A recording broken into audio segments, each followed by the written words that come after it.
Ashamaa harka fuune daawwattoota margaa show imalli gootaa keenya har'aaf jenne eegaluudhaaf jira. Addunyaa kanarratti yeroo baay'ee seenaan namoota mo'atamanii yoo barreeffamu hin arginu. Maaliif laata? Har'a dhimma kanarratti kaafnee dhimmoota garaagaraa ni haasofna.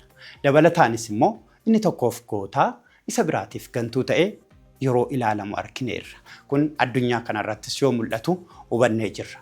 Margaa show imala gootaa har'aaf jenne kunooti. Ispoonsarri koo Temir Properties mana qulqulluu iddoowwan qulqullina qabanitti isiniif ijaarraa koottaatti galaa isiniin jechaa jiru.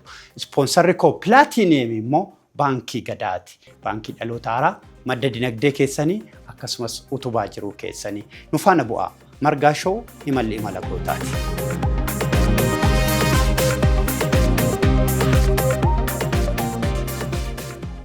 Guddaa galatoomii kaadhimamaa yookaan barataa PhD akkasumas barsiisaa Yuunivarsiitii Salaalee Mabiraatee Geergisoo affeerraa kootiin gara istiidiyoo kootti waan dhufteef guddaa galatoo. Isinis guddaa ulfaadhaa waan nuyi affeertaniif. Ulfaadhu guddaa galatoomii Mabiraateen akkamitti gara seenaatti dhufe? Maaliif seenaa qorata? Maa barreessa? Dhugaadhumatti yaa'u namni akkuma hiree ta'ee paazii wayii keessa darba. Ani gaafa daa'imaa kutaa tokko kufeen ture. Obboleessi koo inni hangafaa Bokii jedhama, which is very brilliant. Na ani tokko dubbisuun beeku. Inni akka malee cimaadha, tokkoffaas ba'a. Ani barreessus dubbisuus hin beeku. Garuu waa sammuutti qabadhee waan sana dubbachuu nan beeka. Amma kutaa tokko kufeen kutaa lama gaafan darbu fulbaana isaa ishumti barreen gaddaa nu barsiistu baranas deebitee na barsiifti. Amma argitee ajabuuf jennaan ishee maqaa waamtuudha, hayyuu dureedha. Ati kufteettan dabarree naan jette. Lakki darbeeraan jedhe. Actually gama tokkoon daftara kaardii irratti darbeera jedha qola dubarratti. Keessa immoo maal jedhaa daa'ima waan ta'eef gorsaa fi maaloo warraa isa barbaachisaa jetti. Achi waan wal'aa'u kana hireetti argadheen darbeeraan jedhe. Dabarree jette. Amma kaayisa boru laallaa torban itti dhufu laallaa amma nama nu dubbisu barbaannaa jette. Chaaptar waanii natti fakkaataa hoolota badhaasuu waan jedhu jira. Like waddeessa galataa, ilkaan daraartuu, teekisima tokkoon bara inni itti fakkaate waan nama garuu baadhe. Hoolota badhaasuu ani dubbisuun beeku. Garuu obboleessi koo inni hangafaa kuni gaafa dubbisu irraa riikardi godhadheera sammumatti. Badhaasaan hoolota eeguu ni jaallata. Hoolota kana qaba. Sadee itti fufe. Achi anatti harka baasee dubbisee harka rukutaatti. Irra deebi'aa rukutaatti. Maal jennaan warri darbitan ofiin jettan dubbisni meeqatama tas keessa jira. Dansi dabarseetti. Kanaaf maal jechuun yaafanii daa'imummaarraa kaasee waa riikardi gochuu waan akka dasoo koolishim dadda waan jennuun kana. Dhugaadhumatti waa sammuutti qabachuu nan danda'a. Kutaa shanitti nan yaadadhaa. Uummattoota Afrikaa kana barannaa, uummattoota Naayijeeriyaa fi gara lixaa jiran kana maqaadhaadha. Teekiroo waloo fuulan sarara malinkee daggoomboo daazinkee akaan igbaa kanurii iddoo iboo yeroo baha hausaa midhaan jedheen warra kibbaatti shoonanii deebilee zuuluu hoteentota baasota olloota midhaan jedhee siifixa. Jechuun waa wayii kaasetti wayii qabsee maal jechuudha. Maal si jechuun gaafa akkamitti seenatti dhufte waan jettu kanaafi ani herreegan jaalladhuun ture dhusuma dhugaan sitti hima. Garuu waa kun akka waan barumsaa shimdadaa jedhan kana sammuutti riikardi godhechi bood retrieve gochuun nan dhibu jechuun Rabbi waan wayii sii kenna gaafa lafa kanarratti si uumu. I think waa nu shaakalchiisaa turanii na yaadadhanis yoo sana tokkoffaa faaruu Oromiyaa kana sammuutti akka qaban baay'ee nu dhiibu barsiisonni keenya. Sammuutti qabannee akka finnu hundasaa. Kan biraas immoo dhimmoota garaagaraa waan si ajaa'ibu waan anillee yaadannoo baay'een qaba. Kutaa shanfaa taa'ee warra kutaa torbaa baratan fa'aa dhaqee seenessa dubbisiif naan jedha barsiisaa. Daree keessatti ijoollee ka'een dubbisaa. Dhaggeeffata yeroo baay'ee ijoolleedhaan dubbisaa gaaf kan kutaa shan nageessaa dubbisiif jedhaa gaaf kan kutaa jaha nageessaa. Ani kutaa afurfaa otoo hin baradhuun warra kutaa jaha fa'iitii dubbisaa ture. Akkas. Dubbisni gaariidha. Baay'ee dubbisuun jaalladha. Kanaafuu si gabaabse hoolota badhaa maqaa hoolota badhaasotan darbeen siin jedha. Ajaa'iba. Margaa shoo imala gootaa yeroo hundumaa goota jaalataa, seenaa gootaa leellisaa, seenaa gootaa dhaadheessaa, dhaloonni gootummaa akka dhaalu kaayyoon sagantaa margaashoo imala gootaa siif goonni eenyu gootummaan eenyu? Dhugaadhumatti gootummaani ani akka inni waatti ilaalutti jechuun amma qotee bulaan tokko hojjetee bu'aa guddaa argee jennaan goota. Namni waa baratu uummata isaatiif waa kontribuut godheennaan signifikantu waan ta'e kontribuut godheennaan goota. Dirree waraanatti gootummaan jira. Masti garuu militarii ta'uu itti jiraata dhee namanu. Erga tokkicha maqaa'uun dhahuun dirqama. Tokko maqaa dhahuu yoo dirqama ta'e egaa namni nani dinqisiifadhu honest to God Loorii Tsaggaayee Gabramadiin. Maaliif jennaan walaloon Tsaggaayeen barreessu actually namni walaloodhumatti beeka Tsaggaayeedhaan. Garuu he's gent historian, gent anthropologist. Jechuun fiildii history BA'dhaan PhD hin baranne ta'uu danda'a. Anthropologist akkasuma, archaeologist akkasuma. Garuu ani linguistikiittan isa beekaa, as historianittan hin beekaa, akka anthropologistan beekaa, akka archaeologistittan akka knowledge godha. Maaliif jennaani wanni Tsaggaayeen barreessu by the way nama hundaa galuu hin danda'u. Abadan nama hundaa galuu hin danda'u. Deep understanding of history yoo qabaatte malee raafilii waan mana rukutee chechee bebbee waan ta'eef hin ta'u. Kanaaf amma fakkeenyaaf Awaashuma fudhadhu. Very simple waan matee sii fudhadha. Amma Awaash keessatti maal jedhaa hiriyoonni kee warra akka Giyoon jechuun Abbaay, Naayil, Santiqoo Meditiraanee yeroo galan, warreen akka Gannaalee fi Waabee Shabalee Indiyaan Ooshinii yeroo galan, ati maal taatee biyya keessaa guguluftaa? Sodaattuun akka hin jenne lafa dhiiratii jedhamiti. Qorraatuun kan ante ነበርክ የጀግኖቹ መፍለቂያ ኩሬ የሰንጋ ፈረሰኞቹ እንደ ሆርዶፋ ጨንገሬ ሉክ ላፈዲ ደቤስ አከሲን እንጀነ ድሬነት ወኖ ጀቱ ድሬ ለፈዲራ ቢሰንጋ ፈርዳቲ ወሬና ከሆርዶፋ ጨንገሬ ቢቅለኒቲ ሆርዶፋ ጨንገሬ ቹኒ አባለ ሊጋባ በቀለት ሊጋባ በቀለ በቀለ ሆርዶፋ ጨንገሬ ጨንገሬ ሶክሌ ወረ ጨንገሬ እስማ ጀሬ ጨንገሬ ስርት ቤከር ከናፊ Iyya tokkoon statementii isaa yoo ilaalte historikiidha. Amma waa du'aa fudhatte amma raas mokonnin jechuurra gabayyoo jechuurra abbaa goroo jechuutu salphataaf. Hin gabaabbatas. Baabbaa bala'oo baabbaa qaanyoo baabbaa goroo bala'oo jedhee inni kan maqaa hoorsinee miti naareetti godhu suni. Inaaw is salphata mana sirrukutaaf hiikas qaba. Cigoof fi sokoos qabaata.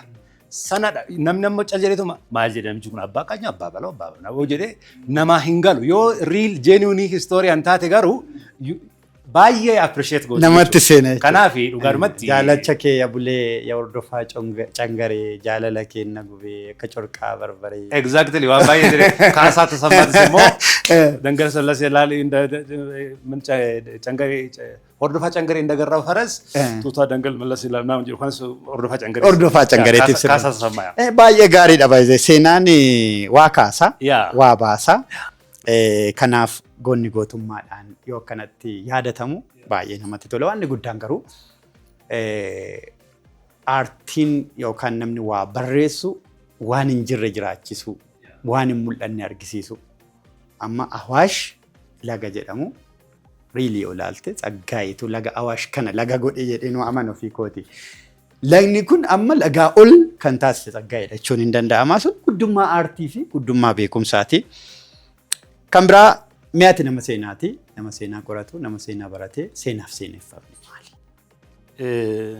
Seenaan yaa akkuma namuu beeku waan kaleeti. Waan kalee immoo irraa baratu.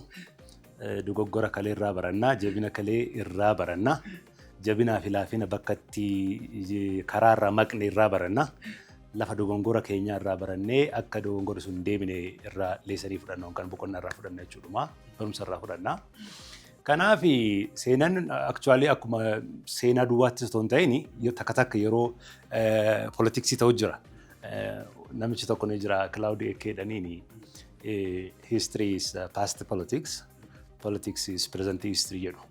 Jechuun seenaan siyaasa kaleeti. Siyaasni immoo seenaa har'aati. Maaliif boru seenaa ta'a akka siyaasni har'aa kun boru seenaa ta'a. Kanaaf argitee bakki itti wal qabatu jira. Sanis booddee sitti deebi'uu hin dandeenya. Garuu seeneffamni maaliif kan jette seeneffamni akkaataa itti waa naareet godhan yookaan immoo akkaataa itti waan sana justify godhan akkaataa itti barreessan akkaataa itti xiinxalan akkaataa itti hubatan akkaataa itti ilaalan perspective yookaan immoo akka itti ilaalan waan sana jechuudha nama iyyuu kan wal dhabsiisu achidha isa sanadha by the way point of difference ilma namaa seenadha amma fakkeenyaaf namni Ameerikiraan namni jedhamu hin jiru jedhee namni siloolu hin jiru garuu akka itti waan sana ilaalantu gargara biyya kanatti immoo waan hundumtuu point of difference dha. Seeneffama keessatti point of difference waan hundumtuu wanni irratti walii galtu tokko hin jiru. Akka Oromoottis bakka itti illiitiin Oromoo gargar ba'u jira kan akka biyyaatti haafuuti. Afrocentric view, Eurocentric view, Ethiocentric view, another view.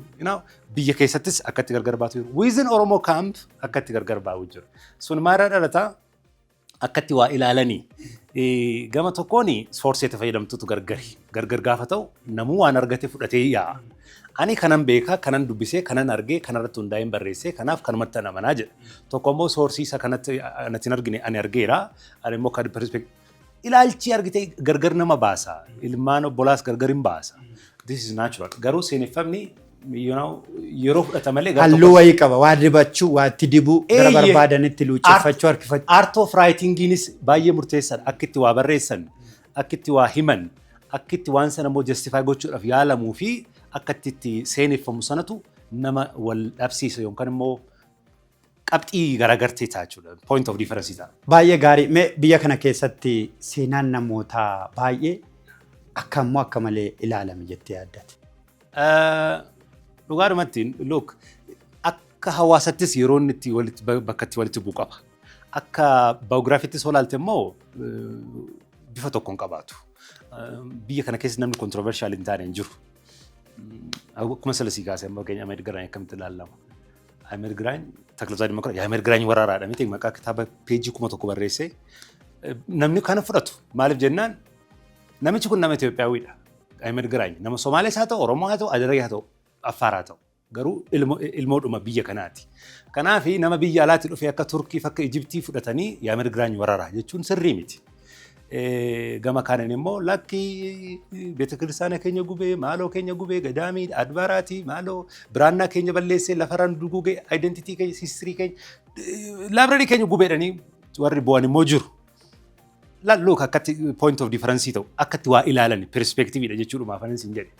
Gama kaaniin immoo no he the first Ethiopian hero to unify this country from Gondar to Harar. Hararii qabee Gondar ummata Oromoo biyya kana tokko godhee namni yeroo jalqabaatiif bulche namni lammii biyya kanaa ta'e namni yeroo jalqabaatiif bahamma kaabatitti Gondar jechuun kaaba lixaati north west biyya kanaati. Achi kaasee amma fiixee namni bakka tokkotti bulche Minilikis miti. Amdaziyonis miti yaalee dadhabee Amdaziyooni. Teodirosis miti. Hin dandeenye Amaara Kililiyyuu walitti qabuu hin dandeenye inni. Namni yeroo jalqabaatiif Hararii qabe Somaaliidhaa Hararii Affaar Oromoo fi Argobbaa fi Amaaraaf Tigrii walitti qabee bakka tokkotti bulche Ameerikiraan. Hubateera namni kun garuu. Hubatameera fakkeenyaaf amma maaliif? Hubatamne honestu gaadhi. Yaa maaliifan akkasitti si kaasa beektaa? Ameerikaa guddittii har'a hirree guddaa addunyaa kanarra qabdu kana. Waraansaan ijaaramte Ameerikaan. Yaa namni tokko waraane uummata waraane tokkummeessuuf waraane addaan diiguu miti. Biyya baay'eetti ilaalte garuu addaan diiguuf biyya keessatti waraanni ka'a. Inni garuu unification of America, unification of Italy, unification of Germany humnaan rukutanii walitti fiduudhaan biyya humnaan ijaarratanii iddoo garaa isaanii kaa'aniiru. Namichi kun kanaafin siika seenaansaa bocameera, fudhatameera. Biyya kana tokkoomsu biyya kana humnaanis haa ta'u tolaanis haa ta'u otoo danda'ame tolaan bareeda yoo hin taane garuu humnaanis tokkeessuudha yaalinni kanaaf namoonni baay'een akkaan hubatamaniiru kan hin jedhe si gaafadheef kana. Look kuni perspective dhala akkatti waa ilaaltu nama charchi keessatti guddatee yoo taate jibbinsa saatiin guddatta maaliif charchi gubaa ture maaloo gubaa ture jedhanii sitti si guddisu. Sanaaf jibbinsa Ameerikiraan guddata. Yoo immoo akka nama Musliim pirinsipaalii tokko keessaa ba'eetti yoo ilaalte immoo akka heerootitti si guddisu. Kanaaf ilaalcha gamaa gamana jiru kana wal baalaansii gochuun baay'ee murteessaadha. Dhugaan immoo bakka tokko duwwaa miti. Charchiin gubateera eeyyee gubateera. Namni kun waan biyya kanaaf buuseera baay'ee buuseera bu'aa guddaa buuseera. Sila siin jedheera. Maaliif biyya kana tokkummeessuu keessatti waggaa 1529 amma 1543 shumburaa kureedha amma wayina dagaa gidduutti capital centerii namicha kanaa Gondar keessa naannoo wayina dagaadhamu kana naannoo har'a North Gondar jennuun kana specific place isheen jalaa bade. Kanaaf Gondar kaabaa keessa teessoo guddaasaa malee Harar taa'ee miti bulche. Kanaaf maal sitti mul'isa kuni namni biyya kana yeroo jalqabaatiif tokkummeessee lolaanis haa ta'u tolaan Ameerikiraan jechuun ni danda'ama. Attempti biyya kana tokkummeessuu keessaa qooda guddaa kan qabu Musliima fi Kiristaana. Kiristaanlaandii kiingdom Musliim Loolaandii Sultaaneetii walitti dabalee too'ii kan bulche nama kana jechuudha. Kanaaf akka itti waa ilaalantu gargaara. Baay'ee gaarii. Mee biyyoonni baay'een seenaa isaanii yookaan eenyummaa biyyoolessaa isaanii, eenyummaa biyyummaa isaanii seenaa irratti kan ijaarratan. Seenaan isaan ijaarratan kun mudoo hin qabu jechuu miti. Garuu immoo ta'us eenyummaa biyyaalessaa sirrii ijaarrataniiru. Kanaaf biyyoota addunyaa kana Afrikaa irraa fakkeenya baay'ee kaasuu dandeenya. Seenaadhaan eenyummaa biyyaa ijaarummaa dadhaba. Maa akka gogaa wal isaa itti fufi, maa gara fuulduraattis wal isuudhaaf qophaa'a. Kan biyya keenya maa caamuu didee an jedhu kanaafi look biyya kaanittis dhiigi dhangala'eera baay'ee honesto gaadha. Bilaan daayiranii kan Jarmanii beeknaa. Waan maaziin faan kibba godhanii akkatti qaban ni beekna. Gaaribaldiin faan akka godhan ni beekna. Namooti Linkanis Ameerikaa kibbaa kaabatti dabalu lubbuusaa kenneera dhumarratti namoota slave trade agentii tajjeese waan ta'eef jechuudha. Garuu kana duwwaa miti Faransaay immoo nama rabbuu namatti hin fidin kan Faransaay goote immoo inni hamaadha iyyuu. Naannee kan biyya keenyaa kana maal tadda godhaa maa caamuu didaa dubbisaa maa oloisaa turning point tarmoolii ta'a kan jedhuufi Ormi boqonnaa isaa cufee deeme. Reconcile godhe. Dhugaa walii deebise. Biyya kanatti rakkoo guddaanii isuma si miidhatu deebisee ammas sitti geerara. Isuma si miidhatu ammas deebisee madaa kee tuttuqa. Otoo dhugaadhumatti kuni historical factidha malee fikshinii miti. Waan kana haraara naa cufnu. Waan kana wal hubannoodha yaa cufnu. Garuu immoo acknowledge haa goonu. Seenaa akka seenatti acknowledge haa goonu jedhanii otoo cufamee bira darbee meeraate. For sure hanga ammaatti dhaloonni amma lubbuudhaan jiru kunis hanboruu dhufu dhaartu kunis wal nyaachuuf hin deemu jechuudha. Kan biyya keenya hin cufamne boqonnaa isaatti chaaptarii isaatti hin cufamne. Kanaaf yeroo hundumaa wantoota ajandaa ta'ee dhufa jechuudha. Tole maaliif amma fakkeenyaaf waan gaarii waan kaafteefan fakkeenyaaf biyyoota Afrikaa keessaa fudhannee amna Riwaandaa fudhachuu dandeenya. Wanti Riwaandaatti ta'ee dhalataan Riwaandaa irra dubbachuu hin danda'u. Dhalli biraa biyyi biraa garuu dubbachuu danda'a. Waan Riwaandaatti ta'e sana dhiifamaan hubannoon qalbiin ilaalamee cufameera faayilli. Har'a Riwaandaan biyya biraati, sadarkaa biraarra jirti, guddina biraarra jirti. Kan Afrikaa kibbaas bifa biraa haa qabaatu malee, walaa fakkaachuu baatu malee, Afrikaan kibbaas dubbii baay'ee dhiifamaan bira darbite. Mahatma Gaandiin warra Ingilizii dhiifamaan bira darbe. Humni dhiifamaa maa xiqqaate biyya kana keessatti. Seenaa keessatti seenaaf beekamtii kennanii garuu dhiifamaan dhimmoota bira darbanii biyya walii ijaarrachuu irratti maaf dadhaban. Biyya kanatti humna lama jira baay'ee namuu kan beekuu qabu. Tokko nostaaljiyaadhaan kan deemu jira. Nostaaljiyaa jechuun guddummaa kaleessaa, abbummaa irreessa kaleessaa, isa olaantummaa kaleessaa kan leellifatu yeroo hundumaa kan hawwu, kan abjootu, hin deebi'adhees immoo abdiidhaan kan eeggatu jira. Humni lammaffaan immoo humna jiilati. Humni jiilee kun immoo lammata gabrummaatti hin deebinu, lammata rakkoo akkasitti hin deebinu, lammata cunqursaa akkasitti hin deebinu, cunqursaa sana baatu, itikishaa sana baatu hin qabnu. Dhaloonni keenya funduratti bilisummaa caalutti, bilisummaa irratti bilisummaa, injifannoo irratti injifannoo gonfannee dhaloota keenya dhala keenyallee injifannoodhaan dhaalsifna malee lammata namni cunqursaa baatu hin jiru jedhanii humni agreesiif ta'ee deemus jira. Kana lamaan walitti araarsuu dadhabuutu rakkoo fide biyya kanatti. Elliitonni maa dadhaban fakkeenyaaf amma mootummaan biyya bulchaa sirna tiksa. Dhaloota beekumsaan kan guddisu beektoota. Beektonni maaf qusatu? Seenaa guddaa biyya kana keessatti ta'u maal irraa of qusatu? Maa baqatu seenaa? Namni seenaa maa baqata?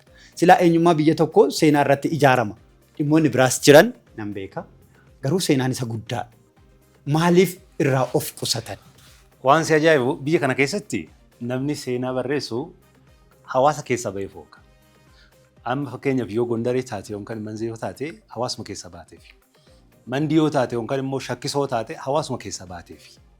Biyya kanatti abboota ofii namni qeeqee tooyi gadi jabeessee qeeqee dhugaa kan keessii baasuudhaaf dhugaa abboota isaa qeeqee tokko gadi jabeessee barreessu tokko hin argattu. Maaliif jennaani waan isa gaafachisutti fakkaata by the way. Waan abboon isaa godhanitti waan inni halaafinatti yookaan immoo dirqama isaa fudhatutti fakkaata. Kanaaf jedheetu maal godha resistant ta'a. Resistansii gaafa ta'u inni kan keenya immoo inni kan gamanaan jiru immoo deebii kenna. Kana keessatti oliif gadi dha'a. Inni gidduudhaa dhalatu immoo lamaan gidduudhaa dhalate warra jedhu warra akka Fiqireefaa immoo fudhatte waan hin jirre fakkeessetu walitti araarsuudhaaf yaala. Dhugaa fi soba walitti maka. Some sort of dhugaan jira hammi ta'e immoo fabrication wanni fakkaatu jira walitti araarsuudhaaf dhamaa namni akkasiis.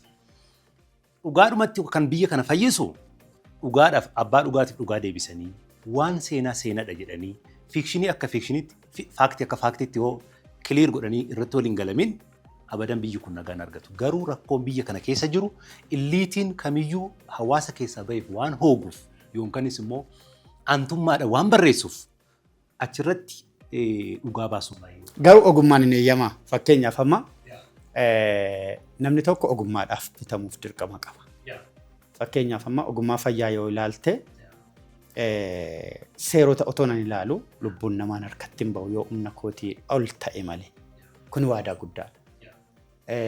Dhuguma hundi isaanii waadaa sana kabajuun aabulu hojii manaa ta'e haa ta'u. Garuu nutis ogummaa baranneef bitamuu. Ogummaa baranne tiksuu.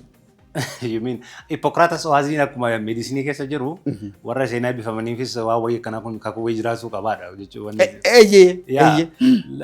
Maal seete dhugaadhuma sitti himaa waan lama sodaatta dhugaa baasuudhaaf. Istooriyaan biyya kana keessa jiru yeroo baay'ee dhugaa yoon baasee baakfaayir natti godhaa laata jedhee sodaata. Baakfaayir jechuun abboota koo yoon qeeqe uummanni inni keessa beeku natti dheekkamaa laata jedhee sodaa guddaa qaba. Gama tokkoon kana jira. Gama biraatiin immoo dhaloonni dhufu naa baaraa laata jedhees immoo sodaata. Kanaaf of eeggannoo baay'ee barbaada. Kanaaf namni sirraa baqata. Gariin namaa otuma beekuu dhugaa awwaala. Gariin namaa immoo dubbachuudhuma hin barbaadu. Gariin namaa immoo waan achi booddeetti dhufu sana baqachuudhaaf jecha saayilentii ta'a jechuudha. Guddaa galatoom kan isin daawwachaa jirtan margaa shoo imala gootaati. Ispoonsarri koo Pilaatiiniyemii baankii gadaa baankii dhaloota haaraati akkasumas Temir Properties ispoonsara koo warqeeti. Aasaan keenya itti fufamee namoonni baay'een yoo aasaan gaafii oolee bule gaafii ture dulloome seenaan Oromoo barreeffameera warri jedhan jiru. Warri kaan immoo barreeffameera nama dubbisuu dhibee jedhanii kaasu. Ati warra kan bira jirta? Lamaanuu bira jira. Maaliif akkamitti lama ta'a namni tokko akkanaan hin jenne. Seenaan Oromoo barreeffameera. Yes barreeffameera. Seenaan Oromoo kan hin barreeffamne jedhe dhugaadha innis hin barreeffamne jira. Barreeffameera garuu nama dubbisuu dhibeenis dhugaadha immoo. Maaliif jennaani wanni barreeffame hin jiru sin jedha. Amma bibiloograafii hojjetu tokko argitee taanaan peejii amma sana ga'u. Ammam keenyatu beeka. Kitaabonni akkasii jiraachuun, mata dureen akkasii jiraachuun, barreessan akkasii jiraachuun, dhimma Oromoo irratti dhuguma wanni akkasii barreeffamuun. Wanni hamma beeknu caalaa hamma hin beekne caalaa. Kuni gaaffii hin qabu. Inni kanaaf isuma yeroo dhiyeenyaas waggaa 20 waggaa 15 afaan Oromootiin barreeffamu hunda'uu beeknaa meeqan keenyatu beekaa. Sun dhugaadha. Sunis dhugaadha kunis dhugaadha. Wanni hin barreeffamne garuu hedduu jira. Sanaaf immoo wanni xiyyeeffannoo keenya kan baruu ta'anii jechuun kan nama hayyoota all over the world jiraniiti. Garuu dirqama kan qabu nama sadii irratti dirqamni jira. Tokko faranjoota ta'anii yookaan immoo expatriate scholarii ta'anii dhimma Oromoo warra qoratantu jiru. Lammaffaa Oromoota intellectual Oromoo ta'anii yuunivarsiitota biyya Awurooppaa, Ameerikaanii fi Kanaadaa all over the world warra barsan dirqama qabu. Sadaffaa hayyoota Oromoo Oromiyaa keessa jiran, Itoophiyaa keessa jiran dirqama qabu. Hojiiwwan warri kun sadan hojjetan waloodhaan hojjetanii jennaan for sure egereen uummata keenyaa bareeda waan seenaan for sure. Inumayyuu waan bareeda kaafte mee amma yeroo baay'ee qorannoo seenaa keessatti namaaf nama wal caalchisuun jira. Tokko wabii jabaa godhanii fudhatanii kaan immoo wabii laafaa godhanii fudhachuun jira. Taajjabbiin koo guddaan as jira. Yeroo baay'ee amma Oromoon namoonni Oromoo waa isaanii yoo faranjiin itti himte irra wabii guddaadha jedhanii fudhatan. Kan ilma isaa dhiisanii. I respect Professor Asmaaroom garuu waa'ee gadaa namni Dr. Gammachuurraa yookaan Mabiraatee Geergisoorraa caala kan Professor Asmaaroom dhaga'uu arguu barbaade. Maaliif garuu? Look, kuni maalidha wal qabatee authoritative source kan jennu jira. Authoritative source jechuun waan sana irratti expertii ta'ee yeroo dheeraa fudhatee dedicated ta'ee waanuma sana qofa specialize nama godhe jechuudha. Authoritative source dha. Amma gaafa waa site goonu waraqaa MA haa ta'u, PhD dissertation haa ta'u, kitaaba haa ta'u gaafa footnote miljaleewwan kan egergee mastaawashaa hin kan gaafa barreessinu akkatti barraa'u qaba. Raankii wal qixan kennitu. BA thesis 1970 fi BA thesis 1990 iyyuu wal qixa miti. An 70 quality qabadhame yaadama. Plus nama buukii qabuu fi nama thesis qabuu fi nama travel accounting eyewitness mataa isaa barreesse amma fakkeenyaaf haa jennuti waan macca jibaat qorannaa haa jennu. Nama karaa macca jibaat darbee Itaaliyaa ta'u, French ta'u, traveler, European traveler tokkoo fi BA thesis achiin booddee waggaa kurnan barannaa hojjetame wal qixa value goonu. Maaliif jennaan kam irra krediitii kennuufii qabnaa namicha eyewitness waan ijaan arge katabe sanaaf irraa wannoo kenna jechuudha. Inni kuni bara 2015 irra taa'eetu waraqaa eebbaa barreesse. Inni sun immoo 1885 yookaan 1882 yeroo karaa maccaa jibaat darbu hawaasa ijaan arge waan ijaan arge eyewitness isaa katabe. Kanaaf gaafuma keechuyyuu fakkeenyaaf Antoonio Keechii jetteetu 1887 attaansitee fakkeenyaaf nama beekamaa gaashitaa biraa ta'u fakkeenyaaf Taaboor Waamii this page yookaan immoo nama wayii Mahammad Hassan this page achiin booddee thesis sana keessa raankii qaba authoritative source dha. Amma kannati gadaanaan jettee fi gama tokkoon amala sannutti ta'ee jira garuu authoritative source murteessadha. Ammayyuu taanaan Asmaroom Laggaseen irraa aanfadha. Maaliif jennaani Asmaroom from BA to PhD all his entire life lubbuu aga jechuun umurii isaatti fixe waan gadaa kana waan biraa miti kan qorates waanuma gadaa irratti cimsee gadi fageenyaan manguddoo keessa taa'ee qorate malee waan faranjii ta'eef waan eertiraawii ta'eef waan privileejii kenname otoo hin taane authoritative source saayit gochuun baay'ee murteessaadha. Filmaatonni filatamaan yommuu dhufanii warri dammaqan immoo isaaniin hordofanii baankii gadaa. Gabaan addunyaa saffisaan guddachaa jira. Baankiin keenyas daandicha hordofeera. Tajaajiloota baankii idil addunyaa adda addaa dhiyeessaa carraaqiif kaayyoo keessan milkeessaa. Baankii gadaa sharafa maallaqa biyyoota alaa dhiyeessii amansiisaa fi gatii madaalawaan nu biraa argattu. Yoomiyyuu nu abdattu.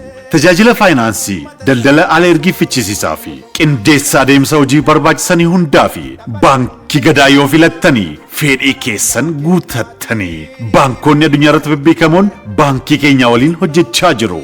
Maallaqa roga addunyaa kamirraayyuu firaaf aantee keessan irraa isiniif ergamu karaa iswiifti koodii keenya yookiin dhaabbilee daddabarsitoota maallaqaa addunyaa irratti filatamuun nu waliin hojjetanii dahabshiiliif riyaa taasifadha. Faayidaalee keessan mirkaneeffadhaa milkaa'ina keessaniif kottaa nu waliin hojjedha. Baankii gadaa baankii alotaaraa. Tamir Properties. Tamir Properties akka lakkoofsa Itoophiyaa bara 2008 kan hundaa'e dhaabbata damee real estate beekamu. Tamir Properties daldalaafis ta'ee jireenyaaf iddoowwan tarsiimoo irratti ijaarsaawwan ammayyaa raawwachuudhaan beekama. Kaayyoon keenya gamoowwan ijaaruu qofa osoo hin taane hojmaata fooyya'aa teekinooloojii ammayyaa fi ogummaa ijaarsaa qulqullina qabu beeksisuun damee kanaan ashaaraa haaraa kaa'uudha. Nuti maatii Itoophiyaatiif mana jireenyaa amansiisaa investorootaaf filannoowwan investimentii amansiisoo fi bu'a qabeeyyii ni uumna. Piroojektonni ijaarru jireenyaaf mijatoo, nageenyaaf amanamoo, daldalaafis milkaa'uudha. Tamir Properties bu'aa teekinooloojii fi ogummaa ijaarsaa walitti makuudhaan magaalaa ammayyaa boruu har'a maamiltoota isaatiif dhiyeessa.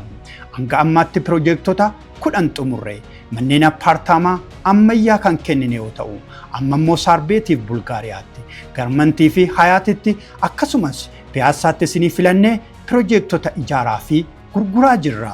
Teemir Propertii keessatti dhagaan ijaaramu kamiyyuu of eeggannoodhaan kaa'ama.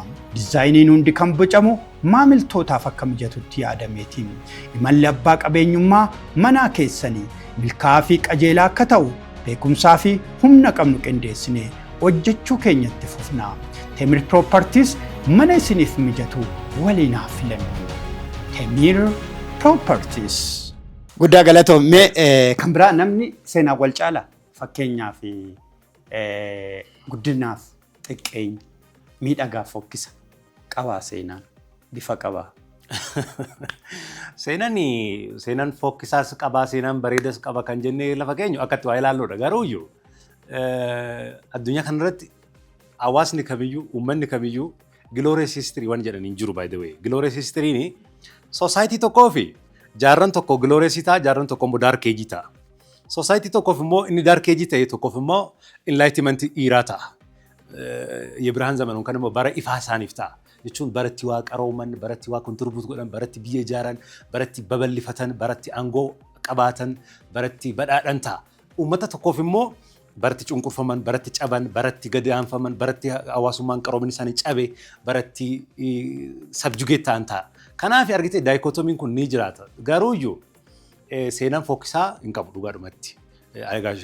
Lubbuu isaanii Amaaruu Alii Birraa beekarra tuulee malee seenaan hiyyeessa hin qabu jedhe. Kanaaf maaliifan kana kaasabeetta Mabiraatee fakkeenyaa fi biyyoonni baay'een greatest generation jedhanii lafa kaawwatan. Dhaloota biyya isaanii jijjiire, dhaloota biyya isaanii ol qabe, dhaloota biyya isaanii karaa adda addaatiin guddisuudhaaf dhimma adda addaatiin kaasa. Fakkeenyaaf Ameerikaan dhaloota bara 1980 keessa jiraniin my greatest generation jettee lafa kaawwatti. Oromoon dhaloota akkasii qaba. Kana inni kaasuun nama rakkisaa garuu dhaloota ammaa kanarra warra wayyaa qaban turan. Oromoo qofa miti by the way. Akkuma biyya kanaatittuu dhaloonni 1960 hamoodha.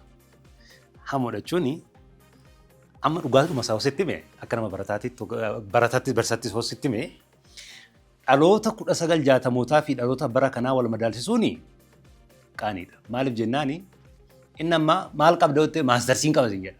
Maal qabda jettee PhD'n qaba sin jedha. As the end of the day paragraafii tokko barreessu jetteen hin barreessu. Waan akka malee nama qaanessu kun by the way. In terms of quality education dhaloonni 1960 namni kutaa 5 6 7 barate foreignerii kan wajjin iyyuu communicate gochuu ni danda'a. Kutaa 5 kutaa 6 baratee nan bara Haile Sillaasee keessattuu bara 1960 keessa amma 66tti achiin booda gaasha qaba kan fooyyee qaba. Dhaloonni ammaa barumsaan hin jiru. Maaf of goyyomsin. Maal jenna seete gibbii keessatti takka gaafa ol qeeqnu MTCC ammaa kana manna BATCC 1970 wayyaa 70 Awurooppaan kalandarii 1960 biyya akka biyya kanaatitti jechuudha. Kana jechuun baachii Nagaa Soofaa, baachii Magarsaa Barii, Baaroo Tumsaa, Hayilee Fidaa gootanne wanni kun hundi isaanii including dhaloonni amma lubbuudhaan jiran obboleen cufaa dabalatee dhaloonni suni dhaloota 1960ti. Very very brilliant generationidha. Garuu waan balleessan qabu balleessan. Maal balleessa waliigaltee dhabuu isaanii hawaasa tokko bifa unified ta'een kallattii tokko qabsanii wajjin hiriiruu dadhabuu isaaniiti. Malee dhaloonni ammaa fi dhaloonni 1960 suni walitti madaalamu. Baay'ee gaarii. Kan biraa ati qorataa seenaati. Namni seenaa hojjete jibbaa. Fakkeenya jibbaa namni seenaa hojjete jibbaa. Seenaa hojjete gaafa. Fakkeenyaaf amma biyya kana keessatti seenaan gurguddoon taa'anii jiran, hojjetamanii jiran. Seenaan kanneen immoo eenyummaa biyyaa baatanii addunyaa fuuldura kaa'anii jiran. Biyyi iyyummaan beekamtu, iyyummaa qofaan dictionary laraallee maqaa ishee argattu, athletiksiidhaan miila duwwaa fiiguun maqaa biyyaa gaarii addunyaa irratti Adwaan fakkeenyaaf har'a yoo fudhanne immoo kanneen akka daandiin qilleensa irratti, daandiin xiyyaaraa wantoonni eenyummaa biyyaa ijaaran biyya kana keessatti baay'atanii jiran. Dhaloonni kun yeroo baay'ee Adwaa irratti yoo gaafii kaasuun nagaa.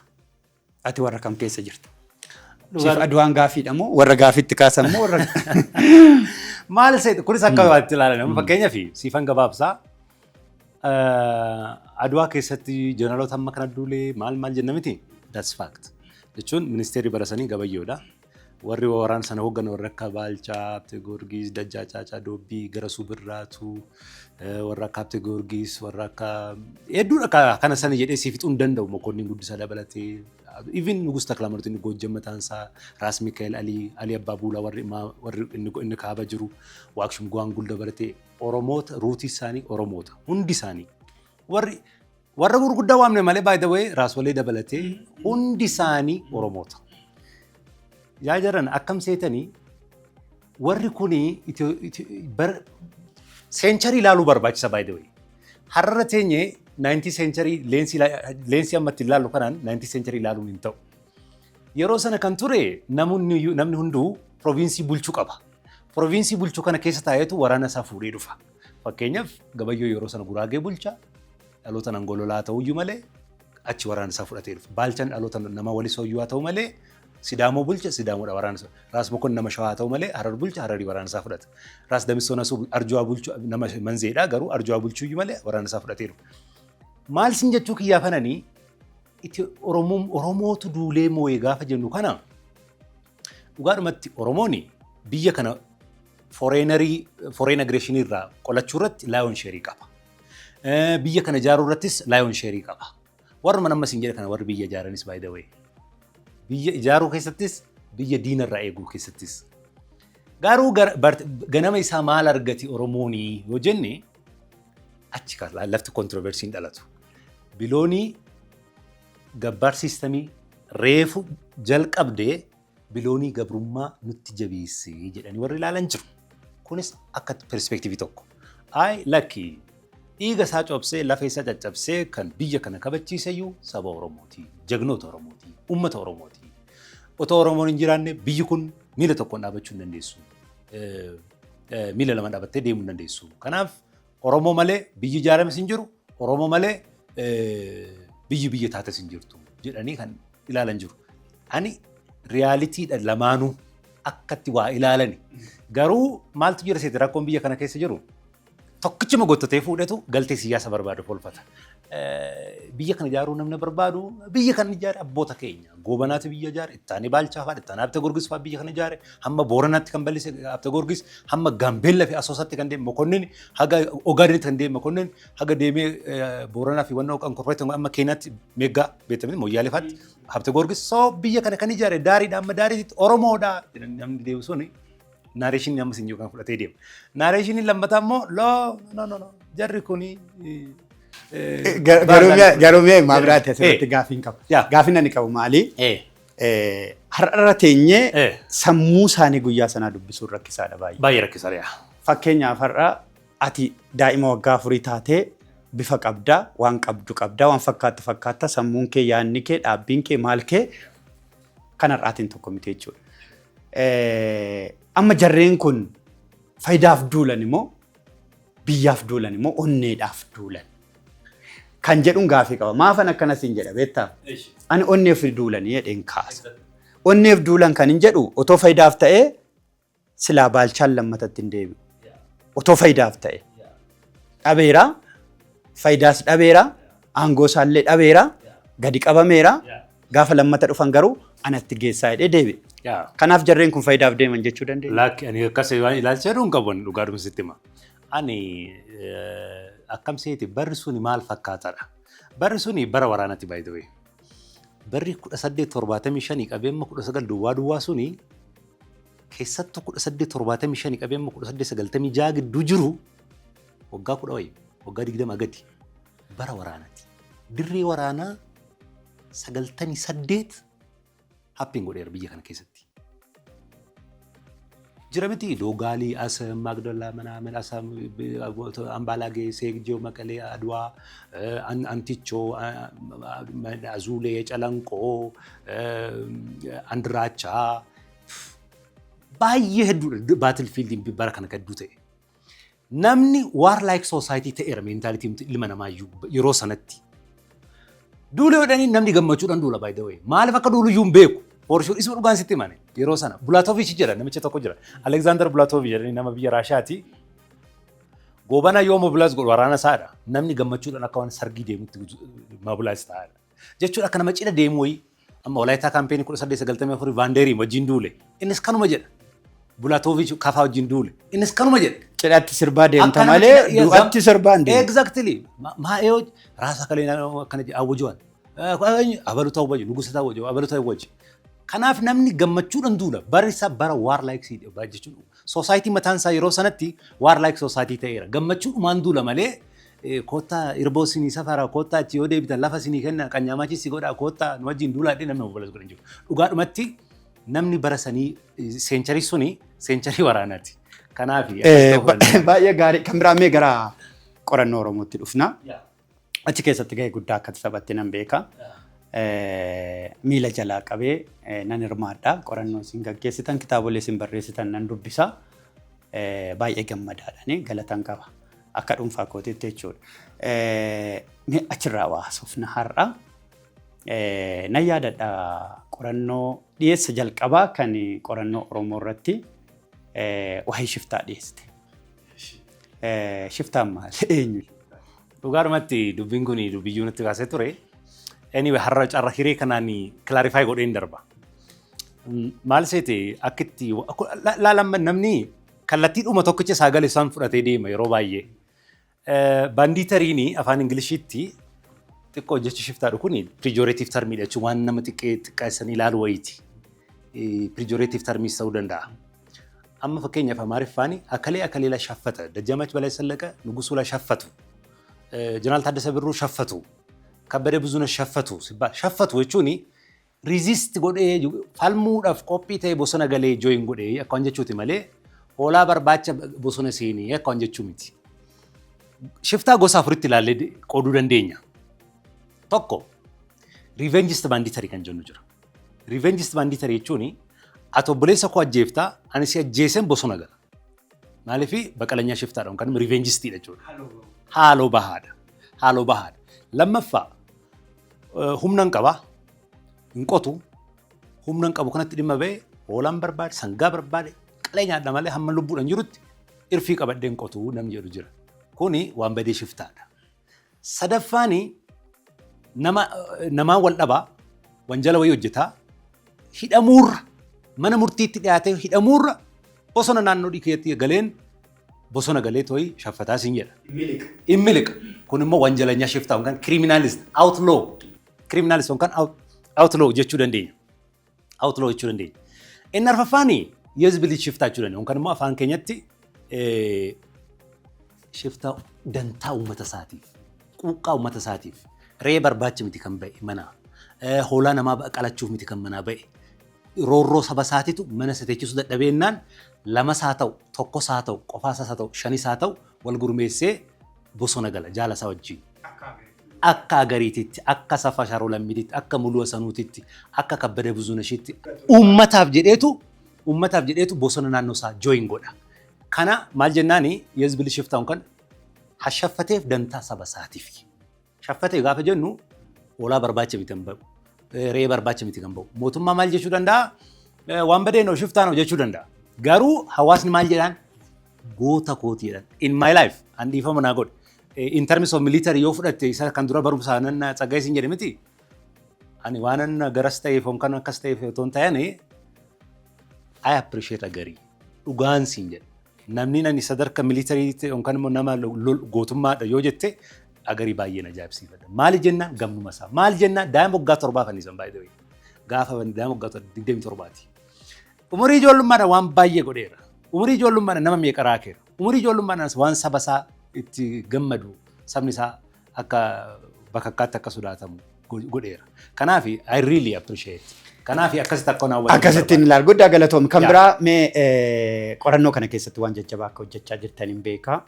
Baay'een isaa garuu seenaa, siyaasa, afaan fi aadaa irratti xiyyeeffata.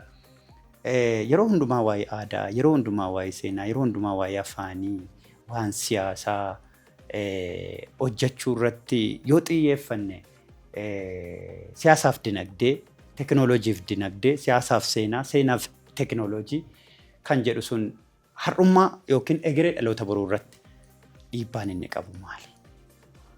Karaa sanaan ilaaltanii beektu. Look, bakkam seete siyaasaaf akka waldaatti yoo na gaafatte piroojeektii garaagaraa ni qabna. Kan diinagdee biizinasii Oromoo qorachuu irratti jirra.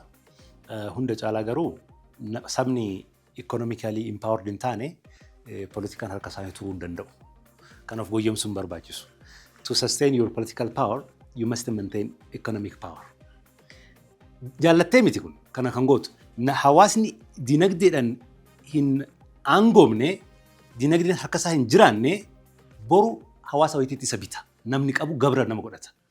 Kanaaf political economy addan bahu. Amma Londonitti department tokko department political economy jedhameetu akka fakkaatti tokkotti ilaalama. Maaliif jennaani waan amma laa baadee marxism, leninism, liberalism, ism jennu kun hundi isaa it is political economy. Ideology dha. Ideology sun immoo siyaasas baata, economies baata. Diinagdee hawaasni diinagdee qabu nama economy waa qabutu waan fedhe hidhata. Nama waan fedhe hidhatetu abbaa fedhe ofirraa dhorka. Lammata namni economy political power of hold godhe economy hold gochuu danda'a. Kanaaf lamaan isaanii adda bahuu hin danda'ani. Hawaasni kun dhugaadhumatti aangoo amma qabu kan akka harkas tursiifatuuf aangoo amma qabu kan gaafsin jedhu kaa egaa it is too subjective naa gala. Garuu waan qabnu akka hin dhabne barbaanna taanan economic empowermentiin baay'ee murteessaadha. Waan qabnu kan akka hin dhabne barbaanna taanan dargaggeessi hojii dhabe kana hojiitti barbaaduun hojii yeroon isaa gaafatudha. Keessattuu unemployment irratti keessattuu carraa hojii uumuu dargaggeessaaf carraa hojii uumuu irratti hojjechuun baay'ee murteessaadha. Maaliif ta'anaan energetic now at the same time argitee humni kun humna nucleariiti. Yoo waan gaariidhaaf fayyadamte waan gaariidhaaf oola. Yoo humna badii goote humna badii isaatiif oola. Kanaaf humna kana humna dinagdee humna biyya kana utubu gochuun baay'ee murteessaadha. I think mootummaanis gara manufacturing industry fuula isaa akka xiyyeeffatuudhaani. Akka nama tokkooti. Guddaa galatooma. Akka waan baay'ee qorattan nan beeka. Kaleessa yoo qorattan bifa akkamii qaba? Har'i bifa akkamii ta'eeti isinitti mul'ata? Bifa boruu akkamittiin raagdan?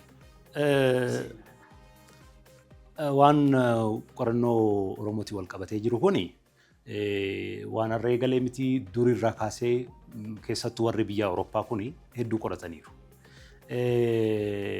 Wanni qoratame hedduudha. Nuti hin beeku malee collection wayii qabaachuu qabna by the way. Amma rakkoon saba kanaa maal akka ta'e beektaa? Wanni kitaabni Damdoollotti eebbifamu Haramayaan beeku. Haramayaa dhiisii inni Damdoollotti eebbifamu Gimbii hin ga'u. Inni Shaashamanneetti eebbifamu Baalee Gobbaayyuu hin ga'u. Yookaan immoo Baalee Roobee hin ga'u. Kanaaf seenterii wayii qabaachuu nutti jiraata. Seenterii litireechariin Oromoo bakka tokkotti kolleekti ta'u.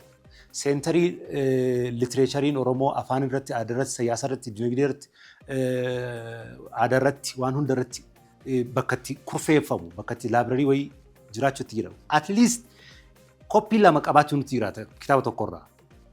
Kanammoo akkamitti goonaa labsiidhaan goonamoo hojimaata wayii diriirsinamoo aadaa fi turizimii waliin hojjenna suni hojii barbaade.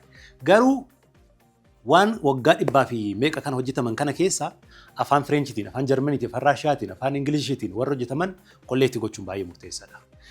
Seenaan Oromoo immoo seenaa Oromoo jedhamee qofa miti barreeffamu takka. Maaliif jennaan Itoophiyaa taarikettee achuma keessatti waan Oromoo siin argama. Afrikaan history jedhamee waa'een kooshii waa'een Oromoo achuma keessatti argama. World history jedhamees achuma keessatti argama. Kanaaf qofaatti garuu seenaan Oromoo hamma seenaa Oromoo jedhamee wanni barreeffame baay'ee xiqqaadha. Maaliif jennaan namni barreesses akkasitti baay'ee yaraadha. Afaan keenyaan, afaan Amaarikiitiin, afaan Ingiliishiitiin baay'ee xiqqoodha. Kitaabota hedduu miti. Garuu hagumti barreeffame kun afaan garaagaraatiin, afaan Yuurooppiyaniitiin, afaan Ethiopikiitiin yookaan immoo Ethiopic manuscript jennuun kun jedhamti fakkeenyaaf Maarii haa ta'u, Giizii haa ta'u, Saabiyaanii haa ta'u, hagi jiru suni walitti kolleekti ta'uutti jiraata. Kolleekti ta'uutti jiraata. Even Arabic manuscriptiin kolleekti ta'uutti jiraata. Yoo san hin ta'in full-fledged waan ta'e argachuu hin dandeenyu. I think waldaan qorannoo Oromoo hammamni isaa eeyyame kana walitti kolleekti gochuutti jira. Akkuma silee siyaasee humni sadii wajjin hojjechuu danda'uutti jiraata. Faranjoota dhimma Oromoo irratti qoratan, Oromoota biyya alaa hayyoota gurguddoo jira, abboota keenya, warra karaa banan, warra daandii saaqan, qorannoo Oromoo irratti warra abboota ta'an, pioneers warra jennuun, kan lubbuun darban, kan lubbuun jiran hedduu jiru isaan waliin hojjechuun baay'ee murteessaadha. Jechuun sagantaa siyaasaa gargar qabaachuu danda'a. Anii fi margaan akka waatti waa laallu gargar ta'uu danda'a. Maaliif akka Mabiraatu yaadutti margaan kun hin yaadu jechuun natti hin jiraatu. political difference ilaalcha out perspectiveidha. Sana akkanatti yaadu kanatti sammuun itti yaadaa jiru kana yaadi yaa marga siniin jedhu. Garuu waan Oromoo irratti faranjii waa'ee Oromoo qoratu. Oromoota biyya alaa barsiisan. Oromoota biyya keessa barsiisan kana walitti finnee waliin hojjechuun baay'ee murteessaadha. Guddaa galatoome kan isin daawwachaa jirtan margaashoo imala gootaati. Gara xumuraatti deemuu jirra.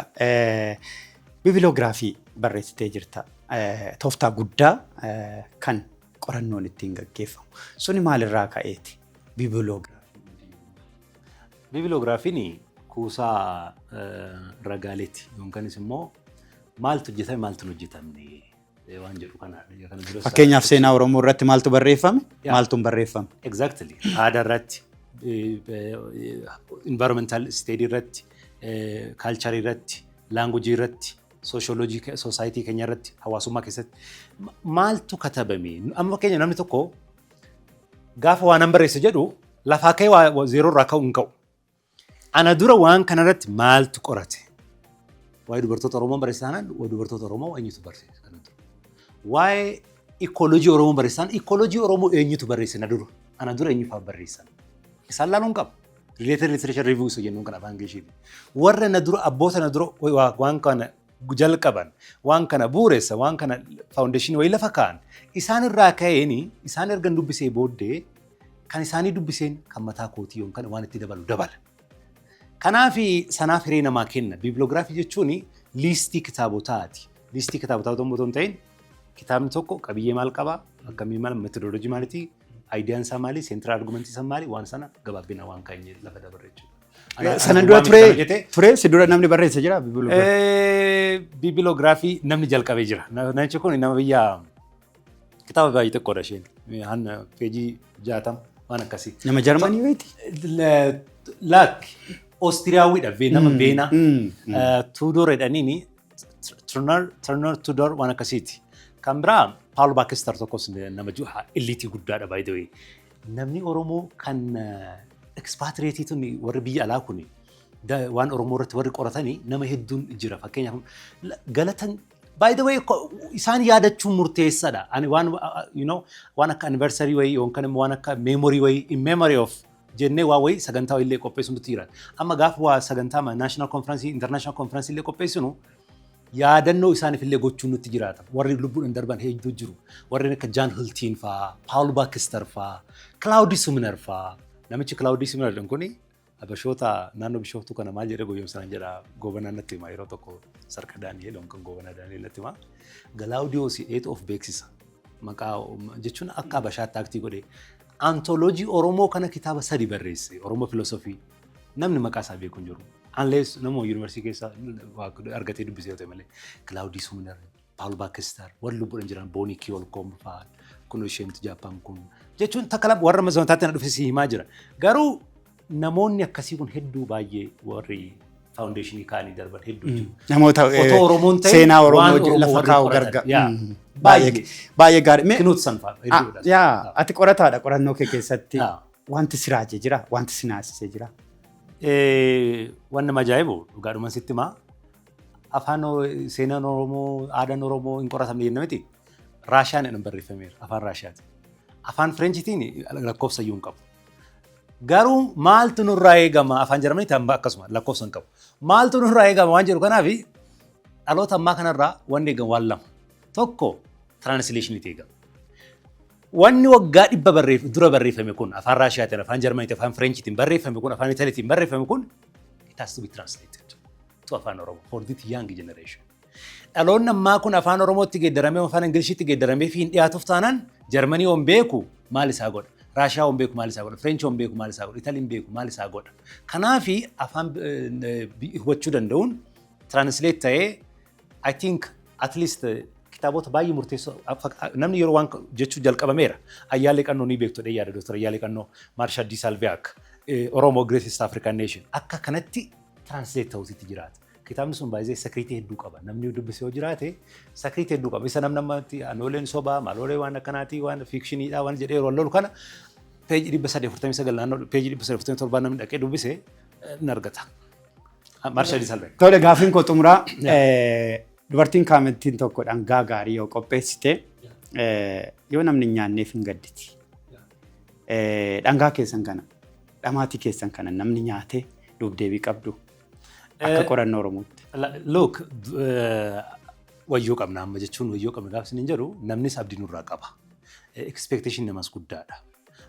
Wanni nuti hojjetaa jirru namoota gaafa jennu namoota akkamii beektota Oromoo immoo intellectuals maaliif jennaani intellectualitu maasii hooggana by the way. Intellectualiin admit si godhee jennaani acknowledge si godhee jennaani kana hawaasa rakkoon qabu. Maaliif hawaasni gradually access imammaa kan illee miti warri keenya beekaan beekumsaa naa bulu wallaalaan beekaa jalattaa bulu. Exactly. Kanaaf intellectualiin admit si godhee jennaani suni dhimma yerooti malee acknowledge si godhe rakkoon qabu. Waan hundumaa caalaa wanni amma abdii namatti toru akka waldaa qorannoo Oromootti argiteessa isaanan bookshoppii banne.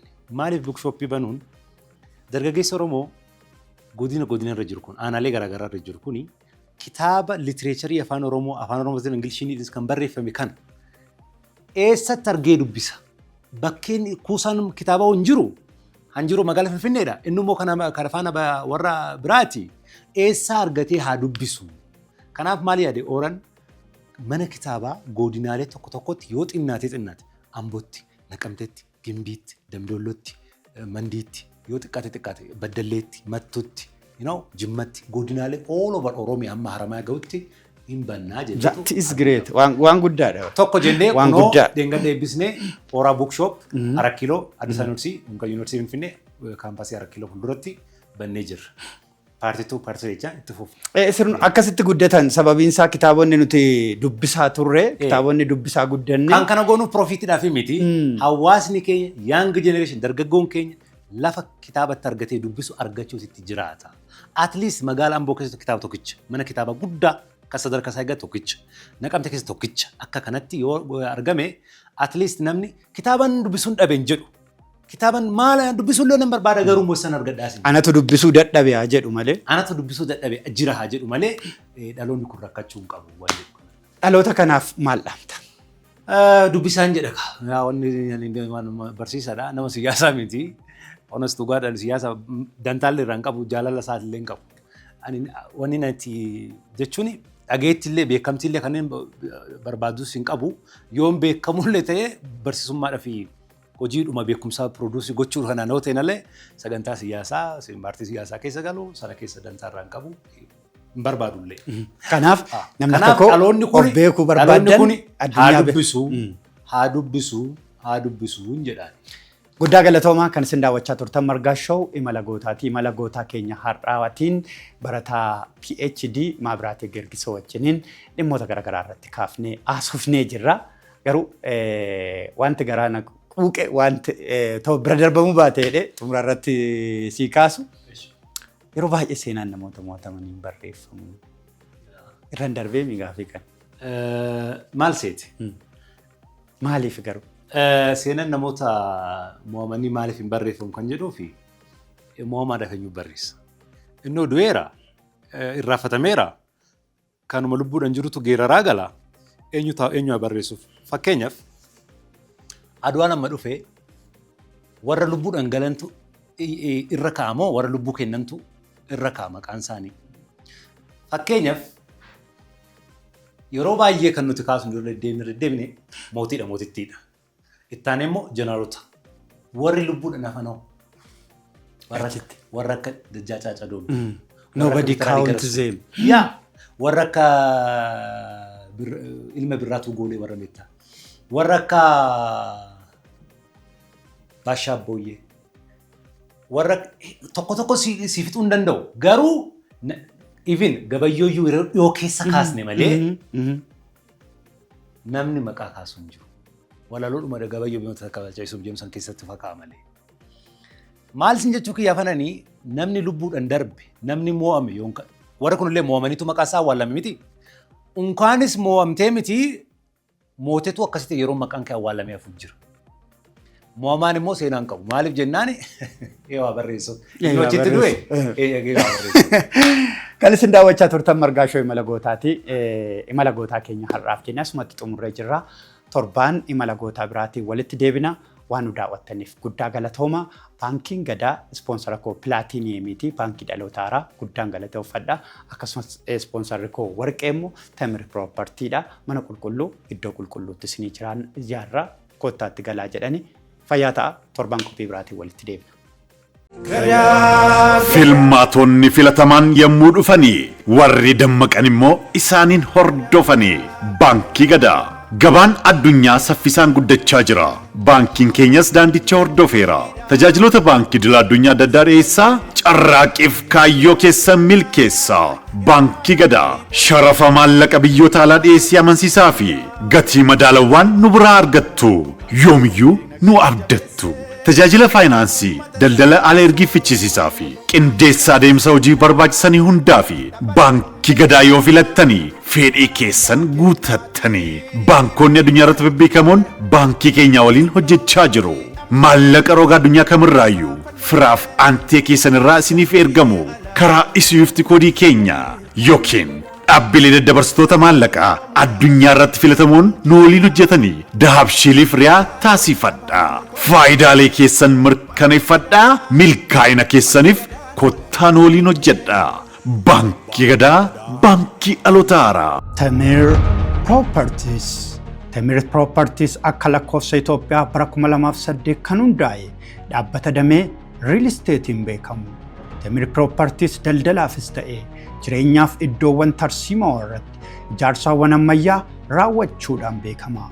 Kaayyoon keenya gamoowwan ijaaruu qofa osoo hin taane hojmaata fooyya'aa teekinooloojii ammayyaa fi ogummaa ijaarsaa qulqullina qabu beeksisuun damee kanaan ashaaraa haaraa kaa'uudha. Nuti maatii Itoophiyaatiif mana jireenyaa amansiisaa investorootaaf filannoowwan investimentii amansiisoo fi bu'a qabeeyyii ni uumna.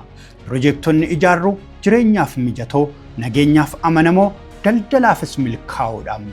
Tamir Properties bu'aa teekinooloojii fi ogummaa ijaarsaa walitti makuudhaan magaalaa ammayyaa boruu har'a maamiltoota isaatiif dhiyeessa. Hanga ammaatti piroojektota 10 xumurree manneen appaartaamaa ammayyaa kan kennine yoo ta'u, amma immoo Saarbeetiif Bulgaariyaatti, Garmantii fi Hayaatitti akkasumas Piyaassaatti isinii filannee piroojektota ijaaraa fi gurguraa jirra. Tamir Property keessatti dhagaan ijaaramu kamiyyuu of eeggannoodhaan kaa'ama. Dizaayiniin hundi kan bocamu maamiltootaaf akka mijatutti yaadameeti. Imalli abbaa qabeenyummaa manaa keessanii milkaa'aa fi qajeelaa akka ta'u beekumsaa fi humna qabnu qindeessinee hojjechuu keenyatti fufna. Tamir Properties mana isiniif mijatu waliin haa filannu. Tamir Properties.